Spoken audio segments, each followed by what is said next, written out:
നമ്മളെ ഏത് കാര്യവും ചിലപ്പോൾ തുടങ്ങാനായിരിക്കും ബുദ്ധിമുട്ട്, പക്ഷെ തുടരാൻ എളുപ്പമായിരിക്കും അല്ലേ. പിന്നെ ഞാനുണ്ടല്ലോ ആദ്യം അച്ചാർ ഉണ്ടാക്കിയിട്ടാണ് കേട്ടോ പാചകം തുടങ്ങിയത്. പക്ഷെ ഇതുപോലെയല്ല, സ്റ്റൗ ഉപയോഗിച്ചിട്ട് തന്നെയാണ്.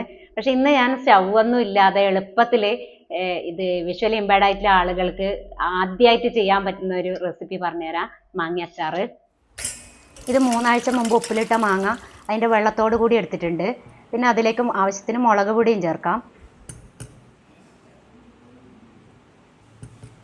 ഒന്ന് ഇളക്കി കൊടുക്കുന്നുണ്ട്. ഈ ചെറിയ ജാറിലേക്ക് 1 ടീസ്പൂൺ വറുത്ത ഉലുവ ചേർക്കാം. ഇത് നിർബന്ധമൊന്നുമില്ല കേട്ടോ. ഇത് പൊടിച്ചെടുത്തിട്ടുണ്ട്. ഇനി ഇതിലേക്ക് 2 പിടി കടുകും കൂടി എടുത്ത് ക്രഷ് ചെയ്തെടുക്കാം.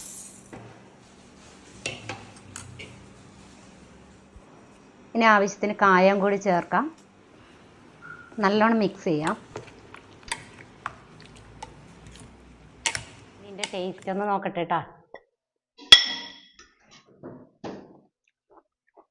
നല്ല ടേസ്റ്റ് ഉണ്ട് കേട്ടോ. എരിവും എല്ലാം കറക്റ്റാണ്.